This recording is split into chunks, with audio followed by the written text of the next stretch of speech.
Olá, queridos, a paz do Senhor. Pastor Anderson Silva, aqui na Academia de Pregadores, lições bíblicas de escola dominical do currículo dos jovens, terceiro trimestre de 2022.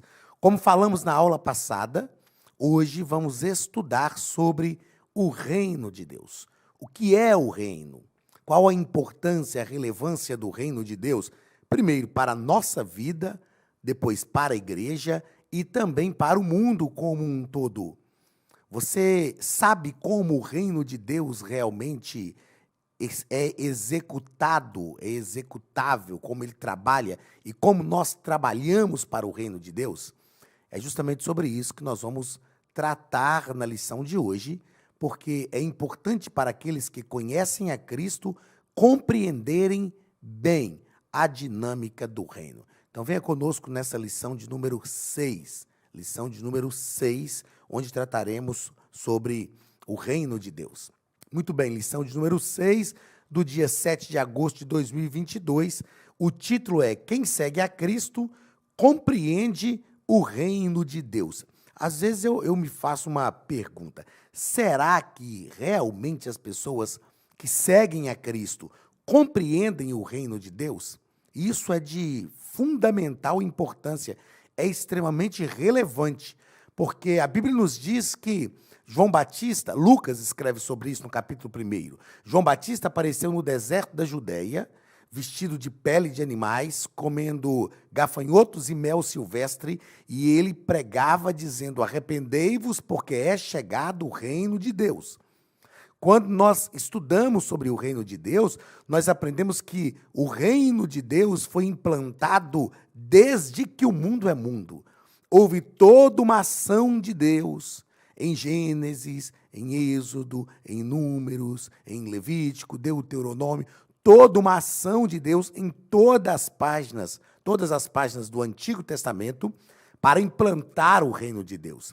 E Jesus realmente consolidou, inaugurou o reino de Deus na terra.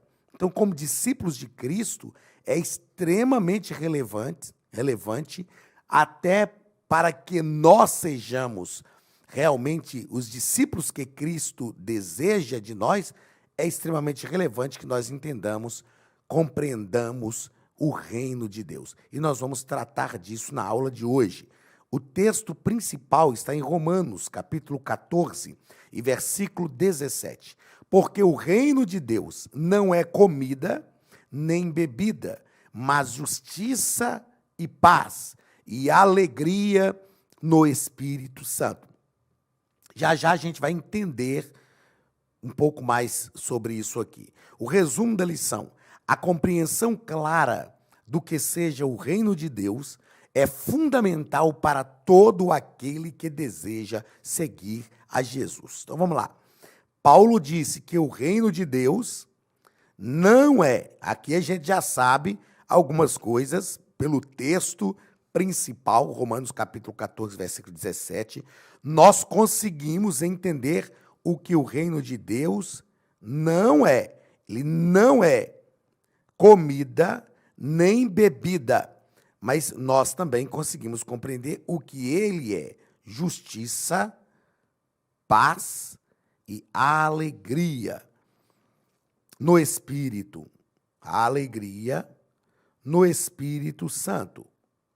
Veja bem, quando nós tratamos e pensamos o que o reino de Deus não é, nós vamos compreender que o reino de Deus, embora ele se consolida na terra, ele não é um reino humano. Não é um reino humano. Jesus deixou isso claro por várias vezes, mas uma das vezes que me chama muita atenção é quando Pilatos fala com Jesus: olha, eu posso te livrar dessa situação aqui, eu posso te livrar da morte. E Jesus fala com ele: olha, você não pode me livrar. Se você só tem poder porque vem do meu Pai para você. Se o meu reino fosse daqui, os meus súditos estavam lutando por mim. Jesus deixou claro, então, que o reino de Deus é espiritual. Ele se consolida entre nós, seres humanos, ele transforma a nossa humanidade, mas ele é espiritual. Em algumas aulas anteriores eu disse que nós somos seres espirituais vivendo uma vida humana. O reino de Deus é um reino espiritual entre os seres humanos, ok? Isto é o reino de Deus. Quando Paulo diz que o reino de Deus é justiça, paz e alegria no Espírito Santo, ele está falando daquilo que o reino produz. Ele está falando daquilo que o reino faz, aquilo que o reino traz para a nossa vida. A justiça aqui não é só a justiça humana, mas é a justiça da justificação, que é um dos passos da salvação na nossa vida. Ele é paz. Jesus é o príncipe da paz. E ele traz alegria no Espírito Santo, porque desenvolve a nossa comunhão com o Espírito Santo. Então, essa compreensão clara é muito importante e fundamental. Como nós podemos definir de forma simples o reino de Deus? Como nós podemos defini-lo de forma simples? O reino de Deus é o poder, é o domínio que Deus exerce na terra. Quando Jesus, na oração do Pai Nosso, orou dizendo, e nos ensinou a orar, dizendo, venha o teu reino, ele não estava falando do reino escatológico, que é o reinado de Cristo. Ele estava dizendo, venha sobre a minha vida o teu poder, venha sobre a minha vida o teu domínio, e que esse poder, que esse domínio seja exercido na terra. Outra coisa importante para nós pensarmos é que a igreja não é o reino de Deus. A igreja não é o reino de Deus. A igreja é a agência do reino. Ela é a agência do reino. A igreja é a agência do reino, porque o reino de Deus se estabelece e se executa na terra hoje através da igreja, que é a agência. O reino é maior do que a igreja. A igreja é envolvida pelo reino. A igreja tem que viver o reino. Então, o que é o reino de Deus? É o poder, é o domínio que Deus exerce na terra através da igreja. O reino não é físico. Não é físico. Quando nós falamos aqui agora há pouco que o reino de Deus não é humano, ele é espiritual, nós precisamos entender também que o reino não é físico. Não é físico. O reino é espiritual. Eu sempre gosto de citar, para a gente entender isso aqui, não esquecer, algo muito comum. Antes de nós, Brasil, sermos independentes, nós éramos reino de Portugal. Nós nunca pertencemos a Portugal. Existe uma possibilidade, a ciência fala, que possivelmente nós já fomos ligados à África. A costa africana, no mapa mundi, se encaixa muito bem com a costa brasileira. E, de acordo com a ciência, ao longo dos anos, houve um deslocamento de placas tectônicas e nós nos separamos. Bem, se é verdade isso, a ciência, pelo menos eu não tenho um conhecimento de que a ciência conseguiu comprovar isso, é uma possibilidade, mas se é verdade ou não, a possibilidade é que nós pertencíamos à África e não à Europa, que é onde está Portugal. Mas nós éramos reino de Portugal. Por quê? Porque Portugal exercia um domínio sobre nós. Então, o reino não é físico. O reino é sempre o domínio, o poder que Portugal exercia sobre nós. Então, o reino de Deus é o poder, é o domínio que Deus exerce na terra através da igreja.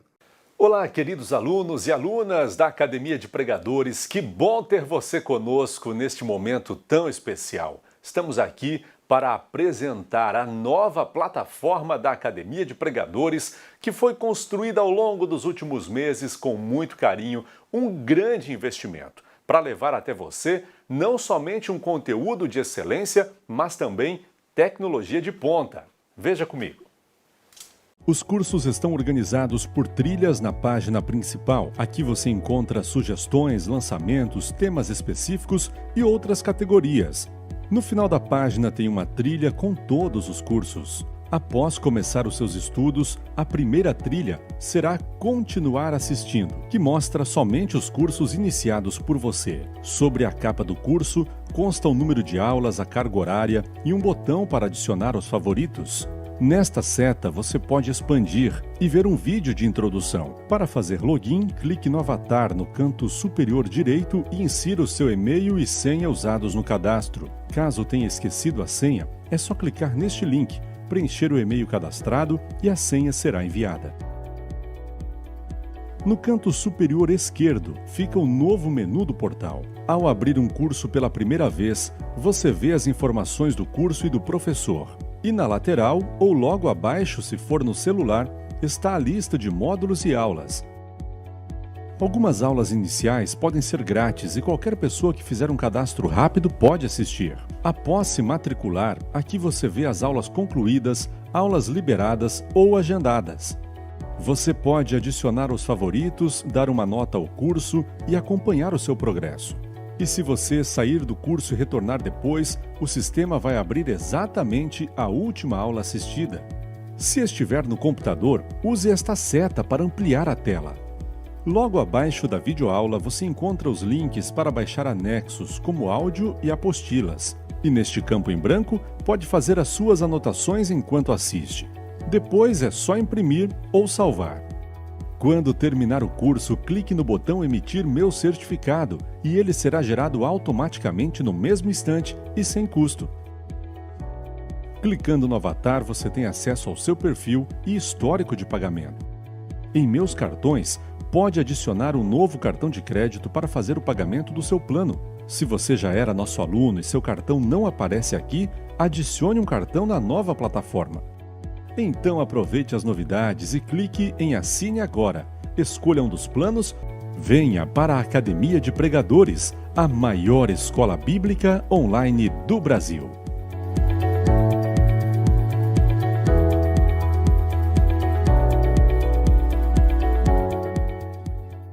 Dentro dessa proposta, o nosso comentarista vai dividindo a lição em 3 pontos. Vai falar primeiro sobre o que é o reino. E ele vai tratar sobre a simplicidade do evangelho do reino. Eu gosto sempre de dizer que o evangelho é simples, mas é profundo. Eu me lembro de alguns anos, numa turma de curso teológico, quando a gente tinha ainda o curso de bacharel em teologia em 4 anos na nossa escola em Belo Horizonte, eu falei para os alunos. Alguns alunos, ao chegar no 4º ano, teve um que chegou a me dizer o seguinte: a gente só pode ser crente de verdade depois que estuda teologia. Eu falei, e quem não estuda teologia? Quem nunca estudou teologia? Quer dizer que só quem estuda teologia é que verdadeiramente vai ser envolvido no reino de Deus e ter o conhecimento de Deus e ter o conhecimento do evangelho? Eu disse para eles, não. O estudo teológico tem a capacidade de nos tornar melhores servos de Deus. Isto é verdade. Nos tornar melhores adoradores, porque nós investigamos sobre Deus aquilo que humanamente é possível. É isso que Paulo deixa claro em Romanos capítulo 11, do versículo 33 ao 36. Depois, Paulo é o maior doutor da Bíblia, é o grande teólogo e filósofo da Bíblia.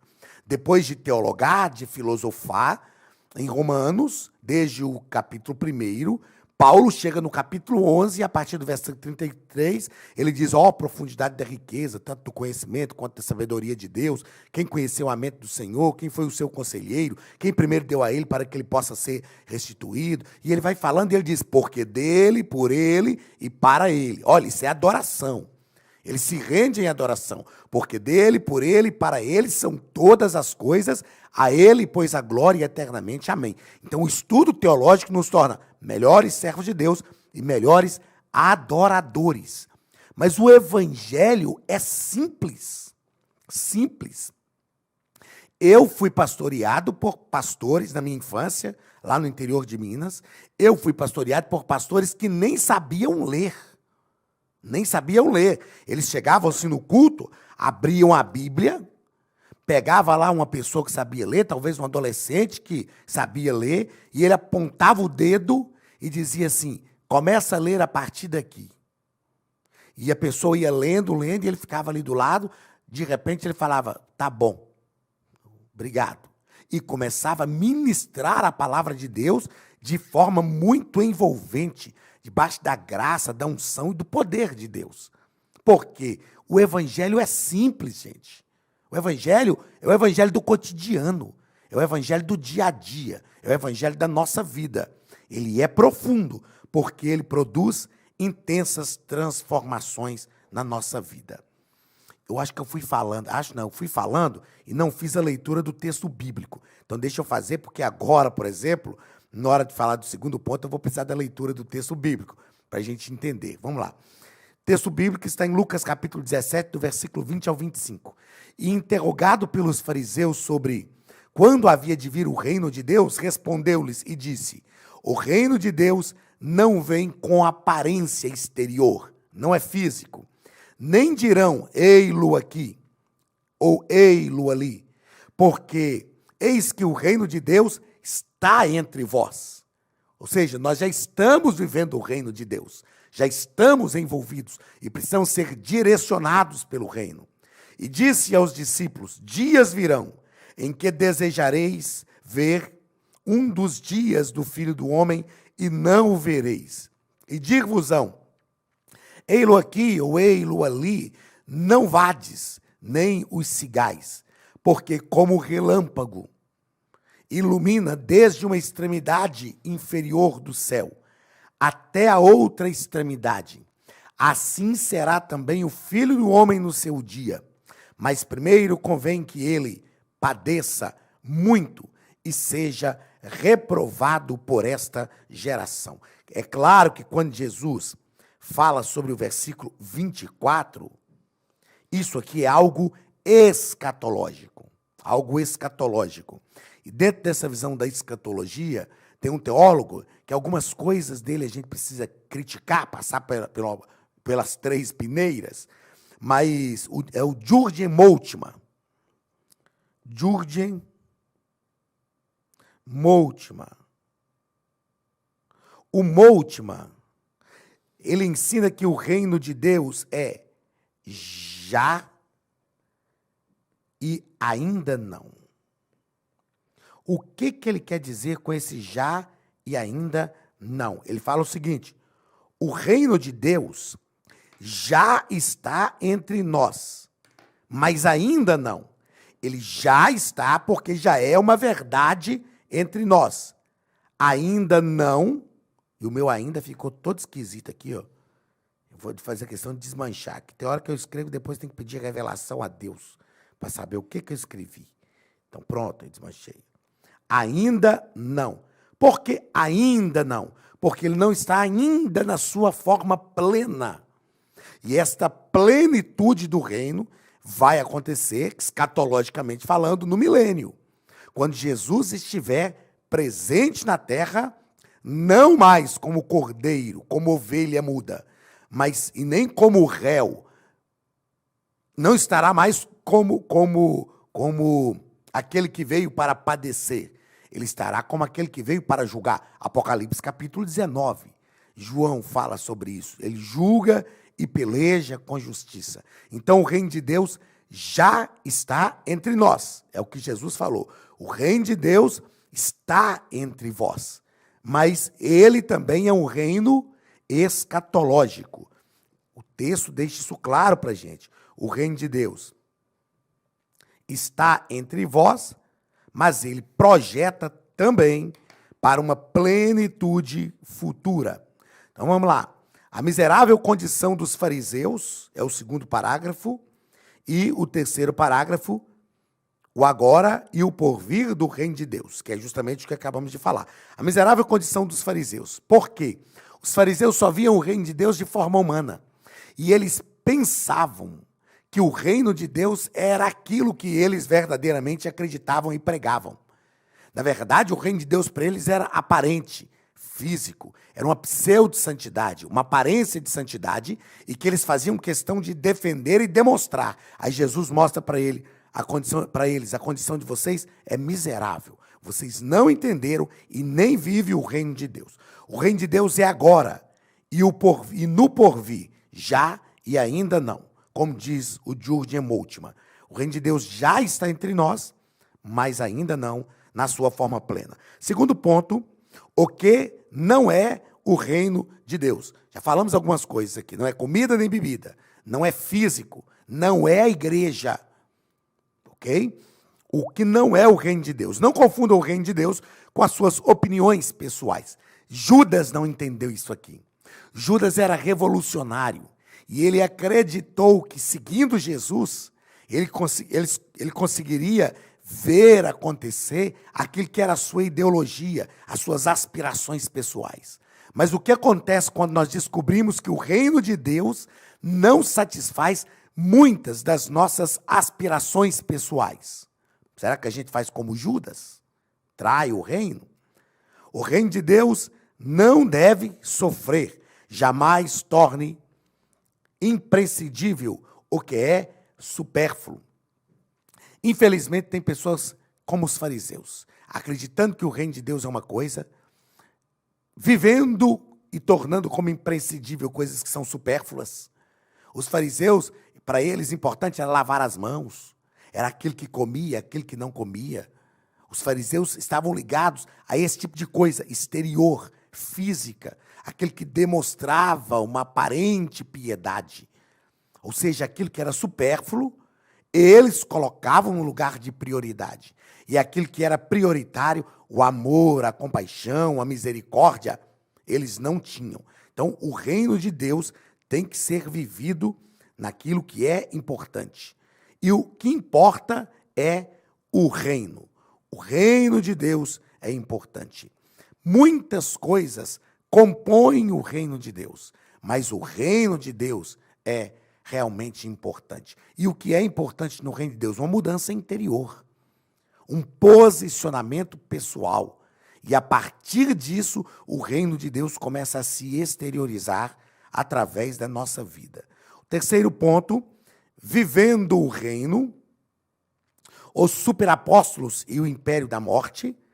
Paulo, quando corrige a igreja de Corinto, ele trata alguns lá como superapóstolos, porque eles arrumavam um problema por causa daquilo que acreditavam, e o que eles acreditavam não era um reino, e eles avocavam para si uma autoridade além daquela que verdadeiramente tinha, e o reino de Deus mesmo não era pregado, anunciado, fortalecido, não crescia, e eles estavam preocupados com coisas humanas e que não pertenciam ao reino. Então, o reino de Deus tem que ser vivido. Segundo parágrafo do terceiro ponto, o verdadeiro caráter do reino. Quando Paulo escreve a carta aos Gálatas, ele fala sobre o fruto do Espírito, o fruto. E o que é o fruto do Espírito? É a ação do Espírito Santo na nossa vida, gerando o caráter de Cristo no nosso caráter. E este é o caráter do reino.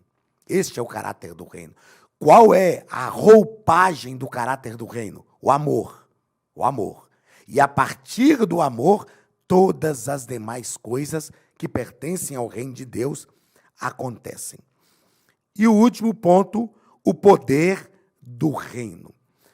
O poder do reino é estabelecido, ele está fundamentado no céu, porque é onde Cristo está, mas ele é estabelecido na terra. É por isso que Jesus disse assim, em meu nome. Lá em Mateus, ele se aproxima dos discípulos e diz, toda a autoridade foi me dada nos céus e na terra. Ide, portanto, e pregai o evangelho a toda criatura. E ele diz, e em meu nome. Eu repito, o poder do reino de Deus está fundamentado no céu e estabelecido na terra. É em nome de Jesus que nós fazemos todas as coisas. O poder do reino não é só retórico, não é só uma fala, mas é aquilo que nós vivemos e o que vemos realmente o reino de Deus promover na terra. Queridos, que esta visão do reino, que este poder do reino, que esta relevância do reino e, sobretudo, que esta vivência do reino seja uma realidade na nossa vida, porque é muito bom quando nós entendemos o reino e vivemos o reino. Porque existe diferença entre o reino estar presente e vivermos o reino. O reino já está presente, mas precisamos compreendê-lo a fim de que nós vivamos o reino. Que a vida no reino seja uma realidade na sua vida em todo o tempo. Eu tenho certeza que grandes bênçãos de Deus virão para a sua vida. Deus te abençoe, um grande abraço e até a nossa próxima aula em nome de Jesus.